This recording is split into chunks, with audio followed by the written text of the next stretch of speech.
సంవత్సరాల తరబడి government job కోసం వేచి చూస్తున్నారా? కేవలం 8 నెలల్లో మీ కల నెరవేర్చుకోండి. వెంటనే కింది నంబర్స్‌కి కాల్ చేయండి. మా డాడీ ఒక డ్రింకర్ సార్. మా ఇంటి పక్కన ఒక అంకుల్ మా సార్ని తలుచుకుంటే తన గురించి చెప్పాలంటే నాకు ఏదన్నా ఉంది సార్. సో ఒక రోజు నాది మీద కూల్ డ్రింక్ పడ్డది బర్త్డే రోజు. సో అలా వాష్రూమ్కి వెళ్ళి నేను క్లీన్ చేసుకుంటుండే నా ఫ్రెండ్ వచ్చి అలా నడుము పట్టుకోవడం గిచ్చడం. అసలు మా ఇంటి ముందు ఉండే ముసలోడు కూడా నన్ను అడ్వాంటేజ్ తీసుకున్నాడు సార్. ప్రైవేట్ క్లాస్ లో ముట్టుకోవడం, ఎట్ల పట్ల అట్లా కిస్ చేయడం, ఎక్కడ పడితే అక్కడ టచ్ చేసేవాడు, ఏది పడితే చేసేవాడు, ఎట్లా పడితే అట్లా మాట్లాడేవాళ్ళు. తను ఒక రోజు వచ్చాడు నా రూమ్ కి. మార్నింగ్ లేసే వరకు తను నా పక్కన ఉన్నాడు. సరే మ్యారేజ్ చేసుకుందామని నాకు ఒక థాట్ వచ్చింది. సో ఇదే విషయం వెళ్ళి తనకి చెప్పాను. నేను ఉంచుకుంటాను అని చెప్పాడు. వేరే మగవాళ్ళని ఎవరిని చూడలేదను, ఇంక్లూడింగ్ యువర్ ఫాదర్. మగవాళ్ళు లేనటువంటి ప్రపంచాన్ని మేము సృష్టించలేము, అది ఊహించుకోవటం కూడా కష్టం, అది చేయలేనటువంటి ఒక అంశం. ఎంతకాలం బతుకుతావు అనేది నాకు అర్థం కావట్లేదు.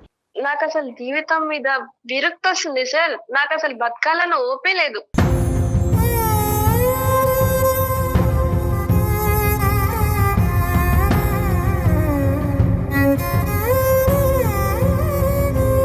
ఆ బాధ తను చెప్పేసరికి మనసు తేలిక పడి ఉంటుంది.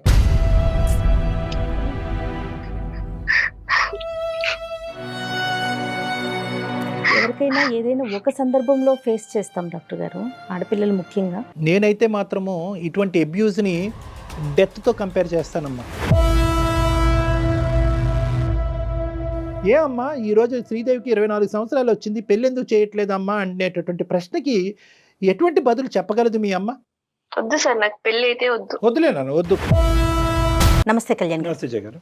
కళ్యాణ్ గారు, దివ్య అని మనకి ఒక అమ్మాయి మెయిల్ చేసిందనమాట. తన ఫ్రెండ్ గురించి భలే హ్యాపీగా అనిపించిందండి. ఫ్రెండ్ జీవితం బాగుపడాలి, తోటి ఫ్రెండ్, ఈ అమ్మాయి సేమ్ ఏజ్ గ్రూప్ అనమాట. మెయిల్ చేసి వెంటనే డాక్టర్ గారితో మాట్లాడించండి ఒక్కసారి అని చెప్పిందండి. ముందు ఆ విషయానికి నాకు సంతోషం అనిపించింది. ఈ రోజుల్లో కూడా స్నేహితురాలు ముందుకు మంచి కోసం తను రావటం అనేది హర్షించదగ్గ విషయం. సో మరి కాల్ చేస్తాను కళ్యాణ్ గారు నేను. హలో దివ్య అండి. అవునండి. నేను జయానమ్మ, నేను అందమైన జీవితం ప్రోగ్రామ్ నుంచి కాల్ చేస్తా ఉన్నాను. నమస్కారం మేడం. నమస్తే అమ్మ. నమస్తే. నాతో పాటు డాక్టర్ కళ్యాణ్ గారు కూడా ఉన్నారు. ఫ్రెండ్ పేరేంటి? శ్రీదేవి మేడం. ఓకే సరే, డాక్టర్ కళ్యాణ్ గారు ఉన్నారు, ఒకసారి మాట్లాడతావా? ఓకే అమ్మ. దివ్య నమస్తే అమ్మా. నమస్తే సార్. మీ స్నేహితురాల గురించి మాట్లాడాలని ముందుకు వచ్చారు మీరు. బహుశా ఫస్ట్ టైం అనుకుంటాను అందమైన జీవితంలో స్నేహితురాల గురించి ముందుకు రావడం అనేది. సంతోషం అమ్మా. ఏంటమ్మా సమస్య ఏంటి? మీ స్నేహితురాల సమస్య ఏంటి? అయితే మేము మ్యారేజ్ చేసుకొని అంటుంది. ఎందుకు ప్రాబ్లం ఏంటో అయితే అర్థం కావట్లేదు. ప్రెజెంట్ ఏం చేస్తున్నారమ్మా? జాబ్ చేసుకుంటున్నాం మేడం. ఇద్దరు? తను కూడా జాబ్ చేసుకుంటుంది. అయితే నాకు మ్యారేజ్ సెట్ అయింది మేడం. ఎప్పటి నుంచి ఫ్రెండ్స్ మీరు ఇద్దరు? అంటే ఫస్ట్ నుంచి, చిన్నప్పటి నుంచి బెస్టీస్ గానే ఉంటాము. ఓకే. ఆమె ఎందుకు మ్యారేజ్ చేసుకొని అంటుందో నాకైతే అర్థం కావట్లేదు. మీకు సంబంధం అయితే కుదిరింది, ఆ అమ్మాయికి కూడా సంబంధాలు వస్తున్నాయా? వస్తున్నాయి కానీ ఆమె వద్దంటుంది, మ్యారేజ్ వద్దంటుంది, ఏం వద్దంటుంది. వాళ్ళ పేరెంట్స్ తో కూడా నీకు పరిచయం ఉందమ్మా? ఇంటికి అట్లా వెళ్తూ ఉంటావా?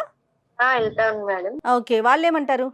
వాళ్ళ నన్ను ఎక్కువ ఫోర్స్ చేస్తారు, నువ్వు ఒప్పించావు నాకు చెప్తారు. అయితే నేను ఆమెకి చెప్పినా గానీ చాలా మ్యారేజ్ అనేసరికి నా మీద సీరియస్ అయిపోతుంది. నేను కాల్ చేసి అడిగినప్పుడు కూడా ఇంకా సీరియస్ అయిపోయి నీతో కూడా మాట్లాడిన కట్ చేస్తాను అని చెప్పి సీరియస్ అయింది. అంటే నీకెంతవరకు తెలుసమ్మా ఈ అమ్మాయి వద్దు అనుకోవటానికి ఏ కారణం అయి ఉండొచ్చు అనేది ఏమైనా తూచాగా నీకేమైనా ఐడియా ఉందా? నాకేం ఐడియా ఇస్తారంటే కాలేజీకి వెళ్ళేది, సైలెంట్ గా ఉండేది, మేము గేట్ దగ్గర కలిసే వాళ్ళం, ఇద్దరం కలుసుకుంటూ వెళ్ళాం అంతే. ఇంకా తర్వాత నాకు ఇంకేం తెలియదు, సైలెంట్ గానే ఉండేది, మంచిగానే ఉండేది. మనిషి యాక్టివ్ గా ఉంటదమ్మా, చదువు రీత్యా, జాబ్ రీత్యా, ఇవన్నిటిలో కూడా కొద్దిగా యాక్టివ్ అయినా ఆవిడ? అన్ని బానే ఉంటది కానీ ఎందుకో ఏదో పోగొట్టుకున్న దానిలాగా ఉంటది. నాన్న ఇప్పుడు నువ్వు పెళ్లి చేసుకుంటున్నందుకు దానికి సంతోషిస్తుందా? అబ్బా నీకు పెళ్లి సంబంధం కుదిరింది, నువ్వు హ్యాపీగా ఉంటావు, ఆ విధంగా సంతోషం ఉందా? అంటే తన పెళ్లి వరకే వద్దనుకుంటుందా, లేదంటే ఎవరి పెళ్ళినైనా కూడా నెగిటివ్ గా చూసే ఇదా? పెళ్ళి అవసరమా ఎందుకు అన్నట్టు మాట్లాడుతుంది సార్.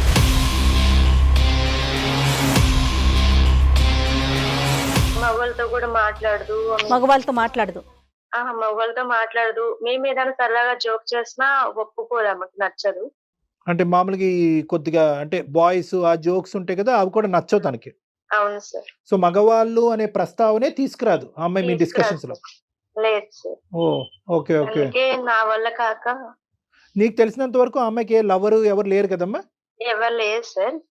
సో నువ్వు ఈ రోజు మాట్లాడటం ప్రధానంగా ఏంటంటే వాళ్ళ తల్లిదండ్రుల తరపున మాట్లాడుతున్నావు. అమ్మ మేము ఒప్పించలేకపోతున్నాం, ప్రాణ స్నేహితురాలు కాబట్టి నువ్వు ఒకసారి మాట్లాడి చూడు అని చెప్పి నేను రాయబారం పేరెంట్స్ అమ్మా, అంతేనా? మరి నీ మాట వింటాదనే నమ్మకం ఉందా? నా మాట వింటదని నమ్మకం లేదు సార్, అందుకే మీకు కాల్ చేశాను. Okay okay. మరి మాతో మాట్లాడుతుందో మాట్లాడదో ఈ సబ్జెక్ట్? అమ్మాయి చాలా నెగిటివ్ గా ఉంది కదా. ఎనీవే ఒకసారి ట్రై చేద్దాము. దివ్య కనెక్ట్ చేస్తావమ్మా ఒకసారి మీ ఫ్రెండ్ కి? నేను కనెక్ట్ చేస్తాను మ్యామ్. అయితే మీరు కనెక్ట్ చేసినట్టు ఆమెకు తెలియదు, మీరు వినండి సార్ ఏం మాట్లాడుతుంది. The person you are speaking with has put your call on hold. Please stay on the line. Hello. Sridevi చెప్పే. ఎక్కడున్నావే? ఆఫీస్ లో ఉన్నా నేను. ఓకే. ఖాళీయా బిజీయా నువ్వు? పర్లేదు చెప్పు. ఇంట్లో వాళ్ళు నాకు కాల్ చేశారు. ఎందుకు? మ్యారేజ్ గురించి మాట్లాడదాము. అబ్బా నీకు ఎన్నిసార్లు చెప్పాలి, పదే పదే మ్యారేజ్ అని చంపుక తింటావేంటి? కాదు, వాళ్ళ బాధ కూడా నువ్వు అర్థం చేసుకోవాలి కదనే. ఎన్ని రోజులు ఇలా ఉంటే వాళ్ళని బాధ పెట్టుకుంటూ నువ్వు బాధపడుతూ ఏమైంది చెప్పొచ్చు కదా నీ ప్రాబ్లం ఏంటో. ఇంకా ఇంకోసారి నువ్వు మ్యారేజ్ గురించి మాట్లాడమనుకో, నేను నీతో కూడా మాట్లాడని చెప్తున్నా. ఫోన్ కట్ చేస్తా ఇప్పుడు. సరే సరే ఒక నిమిషం. అయితే ఒకసారి నువ్వు సార్కి మేడంతో ఒకసారి మాట్లాడు. ఎందుకు? దేనికి? నాకు మ్యారేజ్ అయ్యి నేను బయటకు వెళ్ళిపోతే నీతో మాట్లాడడానికి అవ్వదు, నీ మమ్మీతో మాట్లాడడానికి కూడా అవ్వదు. నేను అలానే హ్యాపీగా సంతోషంగా ఉండలేను. ఒక్క నిమిషం, సార్ వాళ్ళు చెప్పేది విను. నేను తప్పగా ఏమనట్లేదు, ఒకసారి విను. శ్రీదేవి నమస్తే అమ్మా, నా పేరు జయ, నేను అందమైన జీవితం ప్రోగ్రామ్ లో నుంచి మాట్లాడుతున్నాను. మ్యామ్ చెప్పండి. మాకు చాలా హ్యాపీగా అనిపించిన ఒక విషయం చెప్తా చూడు. దివ్య నీ కోసం కష్టపడి, అంటే నేను ఎంత సంతోషంగా ఉంటున్నానో నా ఫ్రెండ్ కూడా అలానే సంతోషంగా ఉండాలని చెప్పి మాకు మెయిల్ చేయటం, తను నీతో మీ ఇద్దరు మాట్లాడుకునే ఆ కన్వర్జేషన్ సూపర్. మంచి ఫ్రెండ్స్ మా, చాలా హ్యాపీగా అనిపించింది. పాత ఫ్రెండ్షిప్స్ అవన్నీ గుర్తొస్తాయి మాకు గుర్తొస్తా అంటే ఉంటాయి. అమ్మాయి చెప్పిన దాంట్లో. నమస్తే అమ్మా, డాక్టర్ కళ్యాణ్ చక్రవర్తి. శ్రీదేవి అంటే తను ఒక మాట అందమ్మా, చాలా అది మనసుకి ఇది పరిచే ఒక అంశము. అంటే నేను పెళ్ళి అయ్యి నేను వెళ్ళిపోతా, తర్వాత నీ బాధను అర్థం చేసుకోవటానికి ఒక 10 మాటలు మాట్లాడటానికి, ఇటువంటి అంశం గురించి చర్చించడానికి అటువైపు మీ తల్లిదండ్రులు సరిపోరు, నేను ఉండను అని అనే మాట చాలా మంచి మాట అమ్మా. మీ పేరెంట్స్ మాకు ఫోన్ చేయలే, ఓకే? మీ పేరెంట్స్ నిన్ను అడిగి వాళ్ళు అలసిపోయి వయసు వచ్చినటువంటి ఆడబిడ్డకు పెళ్లి చేసుకోవాలనేటటువంటి కోరిక తపన ప్రతి తల్లిదండ్రులకు ఉంటుంది. ఆ తపనతో ఏంటంటే నీకు చెప్పలేక ఆ అమ్మాయికి చెప్పి, ఆ అమ్మాయి చెప్పలేక ఆ అమ్మాయి మా చేత చెప్పిస్తుంది. సో ఇప్పుడు నా ప్రశ్న ఏంటంటేనమ్మా, ఎందుచేత ఇప్పుడు అంటే పెళ్ళి అంటేనే ఇష్టం లేదా, లేదంటే పెళ్లి గురించి నీకు ఎటువంటి అభిప్రాయం ఉంది? ఎందుకు నువ్వు పెళ్ళి వద్దు అనుకుంటున్నావు? నీ మనసులో ఎవరైనా ఉన్నారా? అదేం లేదు సార్, నాకు పెళ్ళి అయితే వద్దు సార్. పెళ్లి మీద నాకు ఇంట్రెస్టే లేదు సార్. కారణం ఏంటమ్మా? మీ అభిప్రాయాన్ని మేము గౌరవిస్తాం, అందరికీ పెళ్లి అంటే నచ్చాలని ఏం లేదు సార్. పెళ్ళి అంటే నాకైతే ఇష్టం లేదు సార్, అంతే. అంటే దానికి ఒక రీజన్ ఉంటుంది కదమ్మా, నేను పెళ్లి చేసుకోకూడదు అని అనుకోవటానికి. నువ్వు ఏదైనా చూసుండొచ్చు, ఎక్కడైనా గమనించుండొచ్చు, ఏదైనా బాధపడి ఉండొచ్చు. ఇది వరకు మనం మాట్లాడుకుని చాలా సందర్భాల్లో మాట్లాడుకున్న మనసులో ఎవరో దాగున్నారు, అతన్ని అయితే పెళ్లి చేసుకుంటాను కాబట్టి ఈ పెళ్లి వద్దంటాను, ఆ కాన్సెప్ట్ నాకు వినిపించట్లేదమ్మా. ఇక్కడ ఏంటంటే బహుశా శ్రీదేవి ఏదో చెప్పవలసింది మనసులో దాగుంది, కానీ అది చెప్పలేనటువంటి పరిస్థితిలో ఉన్నట్టు అనిపిస్తుంది. బహుశా ప్రాణ స్నేహితురాలతో కూడా షేర్ చేసుకోలేనటువంటి అంశంగా నాకు అనిపిస్తుంది. కాబట్టి దివ్యాని మనం కాల్లోంచి తప్పిస్తే బహుశా శ్రీదేవి ఓపెన్ అవుతుందేమో అన్నది నా అభిప్రాయం. ఏం శ్రీదేవి, ఆ పని చేద్దామా? మీరు ఏమైనా ఓపెన్ గా మాట్లాడతారా? ఆమె నాతో కూడా షేర్ చేసుకోవాలంత ఏదో ఉంది, ఆమె మనసులో బయట పెట్టట్లేదు. నేను కాల్ కట్ చేస్తున్నాను. నేనేమంటున్నానంటేనమ్మా, బహుశా ఏంటంటే నువ్వు ఏదైతే పాత్ర నువ్వు పోషించావు ఇప్పుడు వరకు అది 50% వరకు సఫలమైంది. అంటే ఏంటంటే ఈ అమ్మాయిని మా వేదిక వరకు తీసుకొచ్చి మా చేత మాట్లాడిపించడానికి, దానికి ఆ అమ్మాయి మాట్లాడటానికి అంగీకరించడం అనేది ఒక 50% అయ్యింది. కాబట్టి నెక్స్ట్ 50% తన మనసులో ఏం దాగుంది అనేది మేము తెలుసుకున్న తర్వాత అవసరమైతే కనుక మేము మళ్ళీ నీకు కమ్యూనికేట్ చేసి అసలు బ్యాక్గ్రౌండ్లో ఏం జరుగుతుంది అన్నది నీకు తెలియపరుస్తామమ్మా. ఓకేనమ్మా? బాయ్ అమ్మా, మళ్ళీ కలుద్దాం. Okay sir. ఈ పద్ధతిలో కూడా మాట్లాడకూడదేమో, ఏదన్నా ఇదన్నా 4 walls మధ్యన ఒక క్లినికల్ రూమ్లో మాట్లాడేటటువంటి అంశంగా నాకు అనిపిస్తుంది. కానీ ఈరోజు ఏంటంటే బహుశా ఈ అవకాశం మళ్ళీ రాదేమో అనేటటువంటి ఉద్దేశంతో మళ్ళీ నువ్వు మాకు అంగీకరించకపోవచ్చు, రావచ్చు, రాకపోవచ్చు, ఇలాంటి రకరకాల ప్రాబిలిటీస్ ఉన్నాయి. కాబట్టి ఇది కాన్ఫిడెన్షియల్ డిస్కషన్ కాబట్టి నువ్వు నీ పేరు వరకే బయటకు వచ్చింది, నువ్వు ఎవరు ఏంటి ఎక్కడ అనే పూర్వాపరాలు తెలియవు. కాబట్టి ఇప్పుడు దివ్య కూడా కాల్ నుంచి కట్ అయింది కాబట్టి నువ్వు ఫ్రీగా మాతో మాట్లాడాలని నా కోరిక. తప్పకుండా సార్. కాకపోతే మీ విషయం నేను ఒప్పుకుంటాను సార్. మీరు ఇంతవరకు ఏమేమి మాట్లాడారో అన్నిటికీ నేను ఒప్పుకుంటాను. కానీ నేను మాత్రం పెళ్లి చేసుకోవడానికి మాత్రం సిద్ధంగా లేను సార్. ఓకే, నాకు నా జీవితంలో జరిగింది చాలా అంటే చాలా, చిన్నప్పటి నుంచి ఇప్పటిదాకా చాలా ఏగాను సార్. మగవాళ్ళంటేనే అబ్బా అనిపించేటట్టు ఉంది సార్. వద్దు సార్, నాకు పెళ్లి అయితే వద్దు. వద్దులేనాను, వద్దు. ఇప్పుడు నేను ఇందాక ఒక మాట చెప్పాను కదమ్మా, ప్రైమరీ పాయింట్. ఆ అమ్మాయి ఏదో మనకు ఫోన్ చేసింది, ఆ అమ్మాయిని ఏమొచ్చి తల్లిదండ్రులు ఈ అమ్మాయిని రాయబారం పంపించడం వల్ల నీ చేత పెళ్లికి ఒప్పించుకోవటం అనేది కంకణం కట్టుకోలేదు మేము.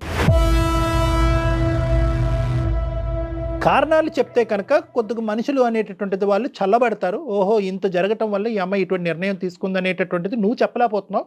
వాళ్ళకి అర్థమయ్యేటటువంటి పద్ధతిలో అది కూడా నువ్వు ఒప్పుకుంటే కనుక ఇది రివీల్ చేయొచ్చు, ఈ విధంగా మా తల్లిదండ్రులతో నా ఫ్రెండ్తో మాట్లాడచ్చు అని నువ్వు పర్మిషన్ ఇస్తే కనుక నీ కాన్ఫిడెన్షియాలిటీ అనేది మేము బ్రీచ్ చేసి వాళ్ళకి చెప్పడం జరుగుతుంది. దాన్ని బట్టి తర్వాత పెళ్లికి నువ్వు అంగీకరిస్తావా, వాళ్ళు పెళ్లి గురించి వాళ్ళు ప్రెషర్ పెడతారా లేదా అనేది తర్వాత సంగతి తర్వాత చూద్దాం. చిన్నప్పటి నుంచి ఇప్పటిదాకా సార్ నేను ఎవరితో షేర్ చేసుకోలేదు. మా ఇంట్లో వాళ్ళతో కానీ, ఇప్పుడు నాతో మాట్లాడిన నా ఫ్రెండ్ తో కానీ కూడా నేను షేర్ చేసుకోలేదు సార్. అంత బాధను అనుభవించి ఇప్పటిదాకా వచ్చాను సార్. నా చిన్నప్పుడు సార్ నాకు ఒక 12 ఏళ్ళు ఉంటాయేమో. అప్పుడు మా ఇంటి పక్కన ఒక అంకుల్ ఉండేవాడు. ఆ అంకుల్ తో మాడుకునే వాళ్ళు, నార్మల్ గా పిలిచేవాడు. తను నన్ను ముట్టుకోవడం, ప్రైవేట్ క్లాస్ లో ముట్టుకోవడం, అది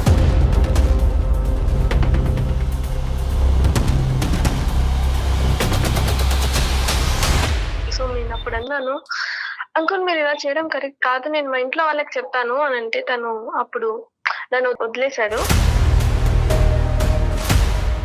తర్వాత ఇంటర్లో ఏంటంటే చదువుకునే వాళ్ళం, అందరూ ఉండేవాళ్ళం.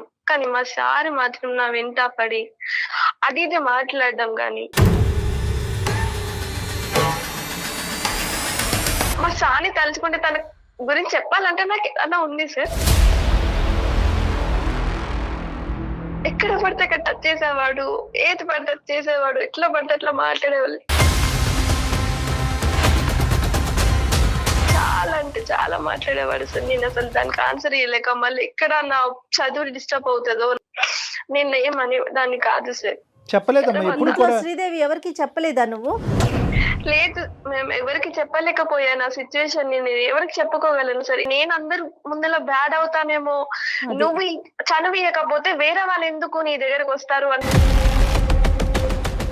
నా టాపిక్ వస్తదేమో అని నేను ఎవరికి కాదు నాన్న, ఫ్రెండ్స్ కానీ పోనీ కదమ్మా, ఇంట్లో సపోర్టివ్ అట్మాస్ఫియర్ ఏనమ్మా? ఇంట్లో అంటే అమ్మ నాన్న అర్థం చేసుకునే వాతావరణమేనా మీ ఇంట్లో? సార్ ఇంట్లో వాళ్ళు చెప్తే అర్థం చేసుకున్నారా, మీ దాకా రాదేమో సార్ ఇప్పుడు ఈ సిచ్యువేషన్ నాకు తెలిసి. మా ఇంట్లో వాళ్ళు అసలు, మా డాడీ ఒక డ్రింకర్ సార్. మా మమ్మీ నన్ను ఇప్పటిదాకా, చిన్నప్పటి నుంచి ఇప్పటిదాకా నన్ను ఆ పని ఈ పని చేసి నన్ను ఇప్పటిదాకా చదివించింది మాత్రం మా అమ్మనే సార్.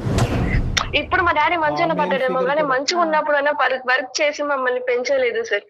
తను తాగి వచ్చి మా మమ్మీని అట్లా పడితే అట్లా కొట్టేవాడు సార్. డిగ్రీలో సార్ ఇలానే ఫ్రెండ్స్ ఉండేవాళ్ళు సార్, మేము అందరం ఫ్రెండ్స్ ఉండేవాళ్ళం. అయితే ఒక రోజు మా ఫ్రెండ్ బర్త్డే ఉంది. సో అందరం కలిసి వెళ్ళాము జాలీగా బయటికి. సో ఒక రోజు నా మీద కూల్ డ్రింక్ పడ్డది బర్త్డే రోజు. సో అలా వాష్రూమ్కి వెళ్ళి నేను క్లీన్ చేసుకుంటుండే నా ఫ్రెండ్ వచ్చి అలా నడుము పట్టుకోవడం, గిచ్చడం, ప్రైవేట్ క్లాస్ లో ముట్టుకోవడం, ఎట్ల పట్ల అట్లా కిస్ చేయడం. అక్కడ ఫ్రెండ్ కూడా నన్ను అలా చేస్తుంటే నేను ఇంకెవరిని నమ్మాలి సార్. జాబ్ లో జాయిన్ అయ్యాను సార్. అక్కడ మేనేజర్ ఓకే, అలా అక్కడ మంచిగా అనిపించింది సార్. మేనేజర్ చాలా మంచోడు, నాతో కదా అందరితో పాటు కూడా మంచిగా ఉన్నాడు సార్. ఒక రోజు మేమందరం ట్రిప్ కి వెళ్ళాం సార్. ఆఫీస్ నుంచి ఒక ట్రిప్ కి వెళ్ళాము. డిఫరెంట్ రూమ్స్ తీసుకున్నాము, సపరేట్ గా ఉన్నాము. సో తను ఒక రోజు వచ్చాడు నా రూమ్ కి. ఏమైందో తెలియదు సార్ నాకు ఆ రోజు. సరే నేను పడిపోయాను. సో మార్నింగ్ లేసే వరకు తను నా పక్కన ఉన్నాడు. ఏంటిది నా పక్కన ఉన్నాడు ఏంటి అనుకున్నాను. సో అయిపోయింది సరే. అప్పటికే నాకు తన మీద గుడ్ ఒపీనియన్, ఎవరితో ఏమి మిస్బిహేవ్ చేయలేదు కదా, మంచిగా ఉన్నాడు కదా, సరే మ్యారేజ్ చేసుకుందామని నాకు ఒక థాట్ వచ్చింది. సో ఇదే విషయం వెళ్ళి నేను తనకి చెప్పాను. సరే ఇలా ఏదో అయిపోయింది, నాకు నీ మీద మంచి ఒపీనియన్ ఉంది, మీరు కూడా నా మీద మంచి ఒపీనియన్ ఉంది కదా, మ్యారేజ్ చేసుకుందాం సార్ అని చెప్పాను. సో తను అప్పుడు నాకు చెప్పిన సమాధానం ఏంటంటే, నాకు ఆల్రెడీ మ్యారేజ్ అయ్యిందమ్మా, కావాలంటే నేను నిన్ను ఉంచుకుంటాను, నీకు ఏ ఫిజికల్ గా కానీ దేంట్లో అయినా సరే నేను హెల్ప్ చేస్తాను, ఫైనాన్షియల్ అయినా సరే నేను ఉంచుకుంటాను అని చెప్పాడు. నాకు ఆ టైంలో ఏం చేయాలో అర్థం కాలేదు సార్. తనని ఇంకా కొట్టేసి అటు నుంచి వెళ్ళిపోయాను సార్. ఇంకా జాబ్ మానేశాను, అన్ని మానేశాను, ఇంట్లో ఉన్నాను, డిప్రెషన్ లో ఉన్న టైంలో అసలు మా ఇంటి ముందు ఉండే ముసలోడు కూడా నన్ను అడ్వాంటేజ్ చేసి తీసుకున్నాడు సార్. అసలు నేను ఇవ్వని నమ్మాలి సార్, ఈ ప్రపంచంలో అసలు అబ్బాయిలు ఇలా ఉంటారా, ఏం చెప్పలేకపోతున్నాను సార్. ఆ టైం వరకు ముసలోడు చిన్నప్పటి నుంచి ఇప్పటిదాకా బాధపడుతుందా, నాలో నేను కుమిలిపోతున్నాను సార్. చెప్పండి సార్, ఏం చేయమంటారు నన్ను? చెప్పడానికి మాటలు కూడా సరిపోవమ్మా. ఎందుకంటే ఒక ఆడపిల్ల బహుశా నేనైతే మాత్రము ఇటువంటి అబ్యూజ్ని డెత్తో కంపేర్ చేస్తానమ్మా. డెత్ అంటే మానసికంగా చనిపోవటంతో కంపేర్ చేస్తాను. అంటే అందులో most difficult face for you. అన్ని ఫేసెస్ డిఫికల్టే, ఓకే, ఏది నువ్వు ఇంటర్మీడియట్లో కానీ 10th కానీ ప్రతి ఫేసు డిఫికల్టే. కానీ ఊహ తెలియనటువంటి ఒక ఫేస్ ఉంది చూడు, ఆ 12 సంవత్సరాల వయసు అప్పుడు ఆ ఫేసు, ఆ దుర్మార్గుడు ఎవడైతే కనుక నీతో ఆటపాట అనుకుంటూ చండాలంగా ప్రవర్తించినటువంటి చూడండి, అది అన్నిటికంటే అతి భయంకరమైనటువంటి సంక్షోభం అమ్మ. మిగతా చోట్ల ఎంతో కొద్ది గొప్ప నీకు ఊహ తెలుసు, ఒక ఆలోచన ఉంది, ఒక జడ్జిమెంట్ ఉంది, ఒక మనిషి నుంచి ఒక వాతావరణం నుంచి బయటపడేటటువంటి దానికి ఒక అవకాశం ఉంది. బహుశా ఇప్పుడు నిన్ను ఇవన్నీ చెప్పిన తర్వాత అయినా పర్లేదమ్మా, నీకు మంచి మొగుడు వస్తాడు, నువ్వు పెళ్లి చేసేసుకో అమ్మా, నిన్ను పువ్వుల్లో పెట్టి చూసుకుంటాడు, మీ అయ్యలాగా ఉండడు, నువ్వు చూసినటువంటి మిగతా నలుగురు మగాళ్ళలాగా ఉండడు అని చెప్పడానికి నాకు ధైర్యం సరిపోవట్లే. నిజంగా నేను చెప్తున్నాను కదా, నాకు ధైర్యం సరిపోవట్లేదు. ఎందుకంటే ఈ వాస్తవాలను అన్నీ కూడా జీర్ణించుకుని ఈరోజు నువ్వు బయటపడి ఈరోజు మనసు విప్పి మాతో మాట్లాడుతున్నావు చూడు, అది చాలు, అది చాలమ్మా. ఎందుకంటే కనుక ఈరోజు నువ్వు ఆ బాధ నుంచి నిన్ను సేద తీర్చి బయటకు వేయగలిగితే కనుక నీ మనసులో ఉండేటటువంటి బాధను తీసి నిన్ను ఒక మనిషిలాగా నిన్ను బయట ప్రపంచంలో ఒక నమ్మకంగా, ఎందుకంటే ఈ సమాజంలో ఉంది మగవాళ్ళు ఆడవాళ్ళు, ఇటువంటి సమాజంలో మగవాళ్ళని చేదరించుకుంటూ అసహించుకుంటూ నీ జీవితాంతం ఇంకా రానున్న రోజుల నుంచి ఒక 70-80 సంవత్సరాల పాటు నువ్వు ప్రయాణం చేయటం అనేది, ఇలా అసహించుకుంటూ చేదరించుకుంటూ ఎంతకాలం బతుకుతావు అనేది నాకు అర్థం కావట్లేదు. మగవాళ్ళు లేనటువంటి ప్రపంచాన్ని మేము సృష్టించలేము, అది ఊహించుకోవటం కూడా కష్టం, అది చేయలేనటువంటి ఒక అంశం. ఒక 5-6 ఒక ప్రస్తావన తీసుకొచ్చావు, ఇంక్లూడింగ్ యువర్ ఫాదర్. వీళ్ళేనా నువ్వు చూసినటువంటి మగవాళ్ళు? వేరే మగవాళ్ళని ఎవరిని చూడలేదా నువ్వు? నిన్ను ఇష్టపడి నిన్ను మంచిగా చూసుకుని నీతో పాటు స్నేహపూరితంగా ఉండి నీ అవసరాలు కావాల్సినటువంటి అవసరాలు తీరుస్తూ నీ బాధను అర్థం చేసుకునేటటువంటి వాళ్ళు ఎవరు లేరా ఈ మొత్తం నీ 23-24 సంవత్సరాల ప్రయాణం? అలాంటి వాళ్ళు ఉంటేనే నేను ఈ స్టేజ్ నేను ఉండేవాళ్ళు దాన్ని కాదు కదా సార్. వాళ్ళకి చెప్పి నన్ను నా బాధను వాళ్ళతో షేర్ చేసుకొని నన్ను ఇలా చేస్తున్నారు అంటే వాళ్ళు సాల్వ్ చేస్తుండే కదా. అలాంటి వాళ్ళు లేకనే కదా సార్ నేను ఈ సిచ్యువేషన్ లోకి వచ్చింది. తను చూసిన ప్రపంచంలో తనకి కనిపించలా. లేకపోయి ఉండొచ్చు జయ గారు, ఒకటి అది కరెక్టే ఏమో, అది కరెక్టే అయి ఉండొచ్చు. కానీ నేనేమంటున్నానంటేనమ్మా, ఎక్కడో నీకు ఇప్పుడు ఇంప్రెషన్ మారటం కాదు, మగవాళ్ళ గురించి ఇప్పుడు ఇంప్రెషన్ కాదు, మగవాళ్ళ గురించి నీకు ఉండేటటువంటి ఇంప్రెషన్ ఎప్పుడో మారిపోయింది. దానివల్ల ఏమైంది అంటే కనుక చాలా సందర్భాల్లో ఒక అవకాశం ఉండి, ఒక ఆలోచన ఉండి, ఒక సిచ్యువేషన్ ఉన్నా కూడా చాలామంది మగవాళ్ళతో నువ్వేంటంటే అంటున్నట్టుగా ముట్టినట్టుగా వెళ్ళిపోయేవేమో అనేది నా అభిప్రాయం. లేకపోవటం కాదు, ఎందుకంటే అందరు మగవాళ్ళని ఇదే కేటగిరీలోకి వేయటం అనేటటువంటిది కరెక్ట్ కాదు. అంత స్థాయి డెసిషన్ తీసుకునేటటువంటి అనుభవాలు, ఆలోచన శైలి కూడా నీకు ఆ వయసు కూడా లేదు అనేది నా అభిప్రాయం. అందరినీ అదే బుట్టలో వేసి మగవాళ్ళు అందరూ కూడా దుర్మార్గులు, చండాలమైనటువంటి వాళ్ళు అనేటటువంటి అంశాన్ని బహుశా నీ బ్రెయిన్లో ఇప్పుడు కాదు ఎప్పుడో నాటుకుపోవటం వల్ల, అందరి నుంచి దూరంగా వెళ్ళిపోవటం వల్ల ఆఖరికి నీకేంటంటే మంచి వాళ్ళు తక్కువగా తగిలారు, చెడ్డవాళ్ళు ఎక్కువగా తగిలారు. కాబట్టి నీకు ఒక అభిప్రాయం అనేది నీ మానసికంగా ఒకటి క్రియేట్ అయిపోయింది. మగవాళ్ళు ఆ జాతే కరెక్ట్ కాదు, అటువంటి జాతిని నేను చూడటమే తప్పు, అటువంటి జాతిని పెళ్లి చేసుకుని ఒక ప్రయాణం కొనసాగించడం అనేటటువంటిది అసలు నేను ఊహించుకోనటువంటి అంశంగా నువ్వు ఒక నిర్ణయంకి వచ్చేసావు అనేది నా అభిప్రాయం. నీ బాధను నేనేమి ఇక్కడ తక్కువ చేసి మాట్లాడట్లేదు. నీకు జరిగినటువంటి సంఘటనలు ఏదో జరిగిపోయినాయమ్మా, ఈ రోజు నువ్వు మర్చిపోయి నువ్వు ఆటోమేటిక్గా కళ్ళు మూసుకుని నువ్వు ముందుకెళ్ళిపో అనేటటువంటిది అనట్లేదు. నెక్స్ట్ ఏంటి లైఫ్లో నువ్వేమనుకుంటున్నావు? ఇంకో విధంగా నీ జీవితాన్ని చూడటానికి ఊహించుకోవటానికి ఒక అవకాశం ఉందా? నాకు అసలు జీవితం మీద విరక్తి వస్తుంది సార్. నాకు అసలు బతకాలని ఓపే లేదు. ఇప్పుడు బతుకుతున్నాను అంటే దానికి కారణం మా అమ్మ. తన వల్ల నేను ఇప్పుడు బతుకుతున్నాను. ఇంకా మంచిగా బతకాలి అలాంటి థాట్స్ అయితే నా దాంట్లో ఏం లేవు సార్. నేను మానసికంగా చచ్చిపోయాను సార్.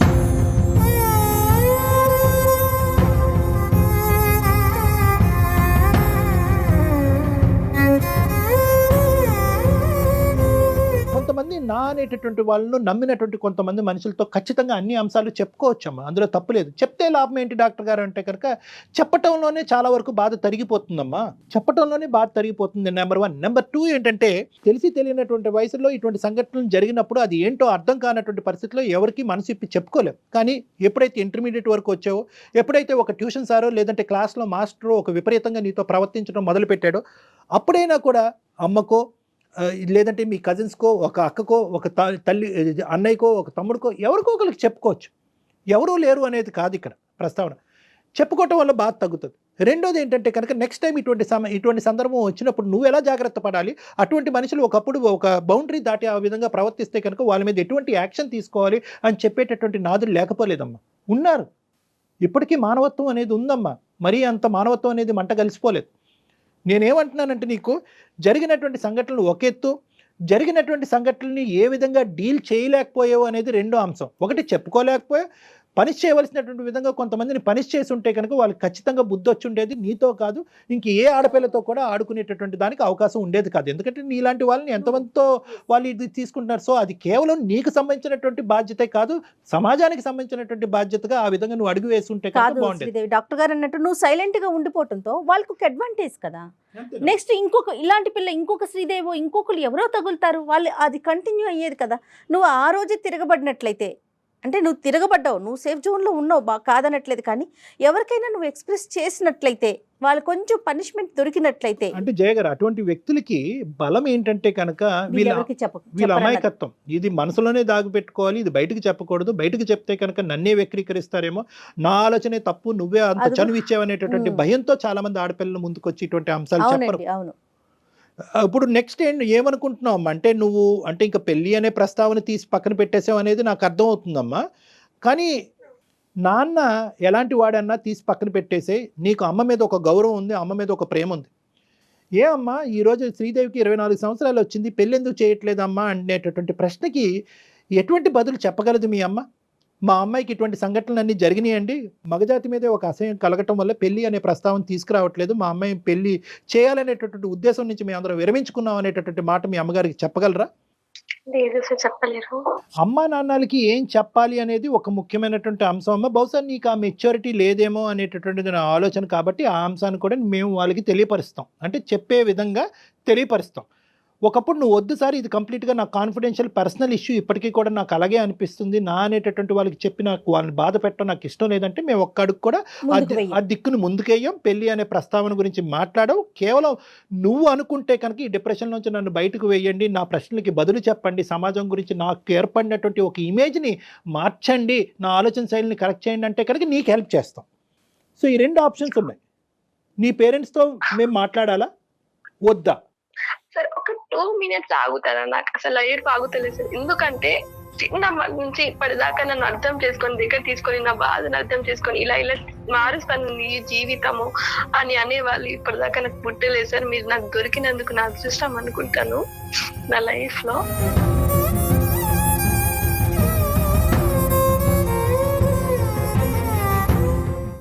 అమ్మ టేక్ యూర్ టైం అమ్మ. నేనేమి పుష్ చేయట్లేదు, ఎటువంటి అంశంలో నేను ముందుకు తొయ్యట్లేదు. ఇప్పటి వరకు నువ్వు ఈ సబ్జెక్ట్ మీద ఎప్పుడు ఆలోచించలేదు, చెప్పుకోలేదు కదా. ఆ బాధ తను చెప్పేసరికి మనసు తేలిక పడి ఉంటుంది.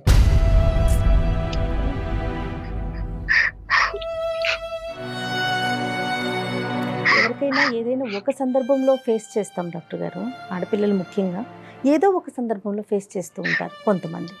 కానీ దురదృష్టం అనుకోవాలో ఏమో కానీ ప్రతి పాపం లెవెల్లో అంటే ప్రతి literally level, చెప్పాలి yes. అంటే ఆ అమ్మాయి చెప్పినటువంటి ఏజ్ బట్టి ఎవ్రీ 4 to 5 ఇయర్స్లో ఒక సంఘటన జరిగింది. ఇంక ఏ విధంగా నమ్మకం వస్తుంది అమ్మాయికి? ఏ విధంగా చెప్పగలం? వీళ్ళని వదిలేసేమో మిగతా వాళ్ళందరూ మంచోళ్ళే దేవుళ్ళు అని మనం ఎలా చెప్తాం? నీకు వచ్చేటటువంటి మొగుడు మీ నాన్నలాగా ఈ నలుగురిలాగా ఉండడు, మంచోడు ఉంటాడని ఎలా చెప్తాం? ఆ ధైర్యాన్ని కల్పించాలి. శ్రీదేవి చెప్పండి. అమ్మ సారీ అమ్మ, నీ బాధని మేము పూర్తిగా అర్థం చేసుకుంటున్నాం, కానీ దీనికి ఒక ఇమోషనల్ సొల్యూషన్ కంటే ఒక ప్రాక్టికల్ సొల్యూషన్ అనేటువంటిది కూడా వెతకాలి. నీకు ఆ అనుభవం ఆ వయసు లేదు కాబట్టి అమ్మాయిలకి చెప్పాలి అనేది నా అభిప్రాయం అమ్మ. ఎవరు ఎప్పుడు చేశారు, ఎవరు వాళ్ళు అనేటటువంటి ప్రస్తావన కాకుండా జరిగింది ఇటువంటి ఇది. సంఘటనలు జరగటం వల్ల మానసికంగా ఆ అమ్మాయి ఇబ్బంది పడి పెళ్లి వరకు రాలేకపోతుంది. ఒక్కసారి మీ అమ్మాయిని మీ కూతురుగా ఒక మనిషిగా మనం అర్థం చేసుకుందాం. ఆ అమ్మాయి మనసులో ఉండేటటువంటి ఆ డిప్రెషన్ని క్లియర్ చేసేటటువంటి ప్రయత్నం చేద్దాం. పెళ్ళికి కాస్త గ్యాప్ ఇద్దాం, కొద్దిగా వ్యవధి ఇద్దాం, ఆ అమ్మాయిని తేరుకునే దానికి ఒక అవకాశం ఇద్దాం. ఆదరాబాదరాగా వయసు వచ్చిందనో లేదంటే డిగ్రీలు ఉద్యోగాలు పెరిగినాయి అనేటటువంటి ఉద్దేశంతో సమాజంలో ఈ వయసులోనే పెళ్లి చేయాలనేటటువంటి సామాజిక పరమైనటువంటి ఎక్స్పెక్టేషన్ పరంగా మనం కొట్టుకుపోవద్దు. ఈ అమ్మాయి మనసులో ఉండేటటువంటి బాధని చల్లార్చేటటువంటి ప్రయత్నం మనం అందరం చేయాలి అనేటటువంటి విధంగా నేను నీ పేరెంట్స్కి నేను కౌన్సిలింగ్ చేస్తానమ్మా శ్రీదేవి. సరే. ఎందుకంటే కనుకమ్మా ఈ రోజు నువ్వు మనసు విప్పి ఈ రోజు ఏడుస్తూ మాతో మొత్తం బాధ అంతా చెప్పుకున్నావు. ప్రతి సమయం ప్రతి సందర్భంలో మేము మీకు ఉండకపోవచ్చు. పెద్ద దిక్కుగా ఇదే బాధ నీకు మళ్ళీ గుర్తొస్తే కనుక దానికి సంబంధించినటువంటి బెస్ట్ కౌన్సిలర్స్ ఎవరన్నా ఉన్నారంటే కనుక అది మీ తల్లిదండ్రులే. పేరెంట్స్, ముఖ్యంగా మీ తల్లి. నాన్నగారు ఎంతవరకు మారారో నాకు తెలియదు. నిన్ను మీ అమ్మ అర్థం చేసుకునే విధంగా ప్రపంచంలో ఎవరు అర్థం చేసుకోరమ్మా. మీకు తల్లికి మించిన దైవం ఎవరు లేరు. కాబట్టి ఈరోజు ఇంతవరకు మా వరకు వచ్చావు, ఒక నమ్మకంతో వచ్చావు. మేము ఇచ్చినటువంటి పరిష్కారానికి ఈ విధంగా నన్ను సేద తీర్చి ఒక కౌన్సిలింగ్ చేసి నాకు ఒక నమ్మకాన్ని ఇచ్చినటువంటి పెద్దవారుగా మీకు కనిపిస్తున్నారు నాకు అని చెప్పి బాధపడ్డావు, ఏడ్చావు, గొప్పగా ఫీల్ అయ్యావు. అదే స్థానాన్ని ఈరోజు మాకు ఇచ్చేటటువంటి స్థానాన్ని మీ తల్లికి కూడా ఇవ్వాలి అనేది నా అభిప్రాయం. ఖచ్చితంగా ఈ మాట చెప్తే జయ గారు, మీ అమ్మగారు అదంతా తీసి పక్కన పెట్టమ్మా, పెళ్ళి అనేటటువంటి పద్ధతిలో మాట్లాడతారని నేను అనుకోవట్లేదు. నీ మనసుని మా అందరికంటే బాగా అర్థం చేసుకునే ఒక గొప్ప వ్యక్తి ఎవరైనా ఉన్నారంటే అది మీ తల్లి. నీకు శ్రీదేవి నీ బరువు మొత్తం తగ్గిపోతుందమ్మా. నీ మనసులో ఉన్న బాధ బరువు అమ్మతో చెప్పావు అంటే 100% తగ్గిపోద్ది.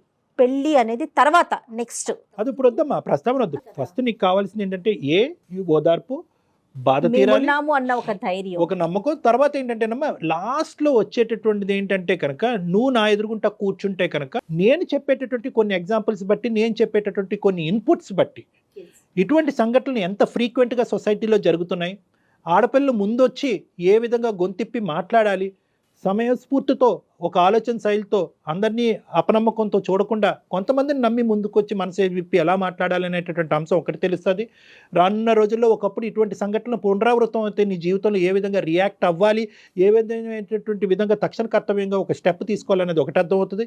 రెండోది ఏంటంటే కనుక మరి ఒక మగజాతినే కంప్లీట్గా నీ జీవితాల నుంచి డిలీట్ చేసేసి ఆ జాతికి ఎటువంటి రోలు లేదు, అటువంటి వ్యక్తులతో నాకు ఎటువంటి సంబంధం లేదు అనేటటువంటి అపనమ్మకం ఏదైతే నీ మనసులో క్రియేట్ అయిందో అందులో నమ్మకం కుదిరేటటువంటి విధంగా నేను కొన్ని ఎగ్జాంపుల్స్, కొన్ని ఇన్ఫర్మేషన్ నీ బ్రెయిన్లో పెడతానమ్మా. దాన్ని బట్టి నెక్స్ట్ ఫేజ్లో పెళ్లి చేసుకుంటావు లేదన్నది ఒకసారి ఆలోచించు. అయితే కళ్యాణ్ గారు తనకి ఇమీడియట్గా తన మనసులో ఇప్పుడు ఏదైతే మగజాతి అంతా ఇంతే అనే ఒక ఆలోచనకు తను వచ్చిందో ఇమీడియట్గా పోదండి. మీరు కొన్ని రోజుల పాటు తనతో మాట్లాడాలి, కొన్ని సెషన్స్ తీసుకోవాలి. ఎందుకంటే గాయపడిన హృదయం కదా చిన్నప్పుడు, అది కూడా చిన్నప్పుడు ఏమి తెలియని వయసులో కదా. శ్రీదేవి డాక్టర్ గారు చెప్పింది ఒకసారి ఆలకించమ్మ, ఒక్కసారి అమ్మతో మాట్లాడదాం, తర్వాత నువ్వు ఒకసారి డాక్టర్ గారిని కలుద్దు గాని. తప్పకుండా సార్, తప్పకుండా మాట్లాడండి. ప్రతి ఆడపిల్ల ఆలోచించవలసిన అంశం ఏంటంటే ఇది నేను చెప్పకపోవటం వల్ల, ఇది బహిర్గతం చేసి ఒక యాక్షన్ తీసుకోకపోవటం వల్ల నేను సేఫ్ అవుతానని అనుకోవద్దు. ఎందుకంటే కనుక ఈ క్రూరులు, ఈ మూర్ఖులు, ఈ విధ్వంసకరమైనటువంటి ఆలోచన శైలి కలిగేటటువంటి వాళ్ళు వీళ్ళని పీడోఫైల్స్ అంటారు, లేదంటే అబ్యూజర్స్ అంటూ ఉంటారు. వీళ్ళు చాలా డేంజరస్ సొసైటీ. మీరందరూ ఆడపిల్లలందరూ కంకణం కట్టుకుంటేనే వీళ్ళని బహిర్గతం చేసి సమాజంలో వీళ్ళని శిక్షించేటటువంటి విధంగా మీరు ముందుకెళ్ళచ్చు. ఇది కేవలం నీ వరకు చేసుకునేటటువంటిది ఒకటే కాదు, నువ్వు అందరినీ తట్టి లేపేటటువంటి ఒక కార్యక్రమం కింద ఈరోజు మనం ఎపిసోడ్ మిగలాలి అని అంటున్నాం. భయపడద్దు. వాళ్ళు ఎన్ని బ్లాక్మెయిల్ చేసినా, ఎన్ని పద్ధతులకు ఎన్ని విధాలుగా మాట్లాడినా మీరు భయపడద్దు, ముందుకు రండి. ఎందుకంటే సమాజంలో మంచితనం అనేటటువంటిది ఉంది, సమాజంలో ఒక న్యాయం అనేటటువంటిది ఉంది. ఇలాంటి వాళ్ళని శిక్ష పడేటటువంటి పద్ధతులు, మార్గాలు ఉన్నాయి. అన్లెస్ అండ్ అంటిల్ మీరు గొంతిప్పి మాట్లాడేంత వరకు ఇవన్నీ ముందుకు రావడానికి అవకాశం లేదు. అర్థమైందమ్మా? తప్పకుండా సార్. నువ్వు ఓపెన్గా మాట్లాడావు, ఒకసారి డాక్టర్ గారిని కలుద్దు కానీ, ఓకేనా? ధైర్యంగా ఉండు. దివ్యతో కూడా ఒక 2 Okay, మాటలు ma'am. చెప్తామమ్మా. Thank you, అమ్మ ma'am. దివ్యతో కూడా, ఎందుకంటే ఆ అమ్మాయి మనకి ఎంతో ఒక ఆశతో, ఒక కోరికతో, ఒక మంచి ఆలోచన, అభిప్రాయంతో ఈరోజు మాకు ఫోన్ కలిపింది కాబట్టి దివ్యతో కూడా మేము ఒక 2 మాటలు చెప్తాము. ఎందుకంటే ఆ అమ్మాయి యొక్క సపోర్ట్ సేమ్ ఏజ్ గ్రూప్ కాబట్టి ఆ అమ్మాయి యొక్క సపోర్ట్ కూడా నీకు లైఫ్లో చాలా ఇంపార్టెంట్. ఆ అమ్మాయికి కూడా ఇవి 2 మాటలు చెప్తాం నీ పర్మిషన్తో. ఓకేనమ్మా? Okay sir. రైట్, ఓకే అమ్మా. మళ్ళీ కలుద్దాం క్లినిక్లో. అమ్మానంతో పాటు అమ్మానంతో నేను మాట్లాడతాను, ఫోన్ చేసి మాట్లాడతాను అమ్మానంతో పాటు కలిసి మీరు అందరూ కలిపి నా దగ్గరికి వద్దిరిగా నా క్లినిక్కి. ఓకేనమ్మా? తప్పకుండా సార్.